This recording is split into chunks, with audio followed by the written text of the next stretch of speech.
Hey everybody, welcome to The Bottom Line. I'm Michael Noland. Tonight I re-rank all 9 Led Zeppelin studio albums. Now, I know there's an argument for one of these albums to not be considered a studio album, not a true studio album, but we're going to put a little asterisk on that, and we're going to include Coda tonight. Now, why would I re-rank these albums? I just put out an archival video. It's my last video, folks. It'll be right next to this video on my homepage. And I ranked 8 of the albums we talked about tonight, and that asterisk fits in to my reasoning in that video. But you gotta understand, that video I did almost 2 years ago, folks, and all of that information, I still stand by it. What I say about each and every album in that video, I still firmly believe in. But when I put out that video, I ranked those albums under these criteria. First of all, songs that were on the album. You know, an album with some of the strongest Led Zeppelin songs on it got a higher ranking. Then came musicianship and what they do on each piece on those albums. Then my final criteria was just my own personal preference. But now my criteria for tonight's ranking, folks, is going to be based on the album as a whole, the grandness that was achieved on each and every one of these wonderful masterpieces. I'm looking for gloss. I'm looking for a greatness. I'm looking for a statement, whether done on purpose by Led Zeppelin or just achieved organically. Now, don't forget, I still stand by my former list. But in tonight's video, we're gonna find out which are the greatest Led Zeppelin albums.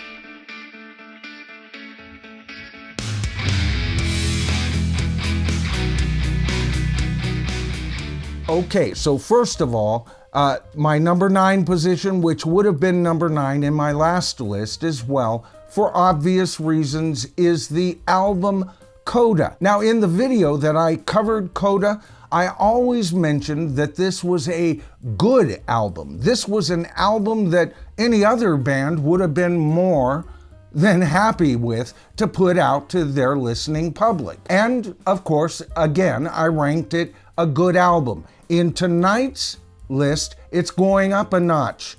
I'm going to consider this a great album. Now, what do I mean between good and great? Well, here's how I rank albums. They're either bad albums, they're fair albums, they're average albums, they're good albums, they're great albums, or they are masterpieces. Although Coda is number 9 in tonight's ranking, it also goes up a notch in my ears, especially when you look at the Coda Deluxe version.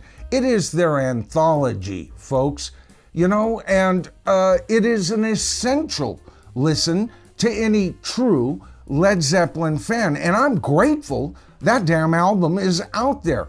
I consider it, under those terms, a great album, but number 9 on my list. Number 8 is the same album that was number 8 on my last list, and of course that was In Through the Outdoor. However, in tonight's rankings, it also goes up a notch. In my previous video on that album, I thought that this album was a great album. Not quite the masterpieces that the other 7 Led Zeppelin albums were, but a great album. I now consider it a masterpiece based on a whole lot of re-listening to that album in the last 2 years. But even with that promotion, it still sits at number 8. All right, so that leads to number 7, and this is the first change on the list. At number 7, and I'm gonna get a lot of flack for this because this is maybe Led Zeppelin's most important album, all right? And of course, I'm talking about Led Zeppelin III. Without this album, without what Led Zeppelin did, and again, this album is a masterpiece, all right? But what they did on this album was essential for their growth. But once again, tonight we're not talking about things like that. In my last list, Led Zeppelin III was much higher. But as an album, you know, the mixings on this, there's a tinniness to this album. Not horrible, but it is tinny compared to their other albums. And for that very reason, it's often my least listened to Led Zeppelin album, and yet it's got some of my favorite material. All right, so number 7, Led Zeppelin III. That leads us to the number 6 position. And in the number 6 position, I hate to do it, but I have to put my most beloved Led Zeppelin album in this position. And of course, I'm talking about Led Zeppelin I. All right, now, I heard that even from this side of the camera, folks. Settle down. First of all, I love this album. Without this album, there would have been no Led Zeppelin. How this album was recorded, the shortness, it is a great achievement. But is it a great album? Well, of course it is. It's a great album.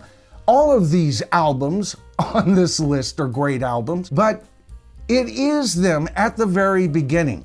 And you know what?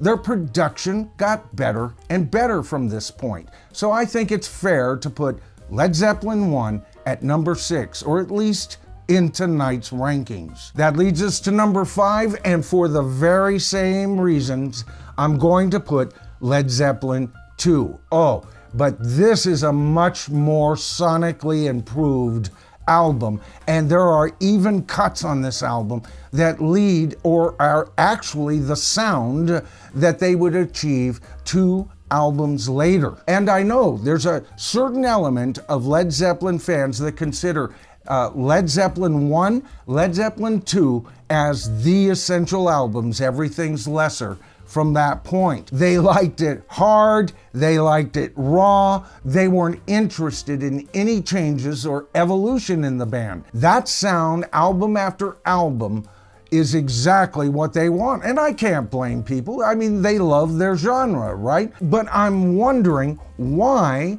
a lot of those people who like Led Zeppelin I and Led Zeppelin II don't like Presence. Now, longtime viewers will know that I am a Presence fan.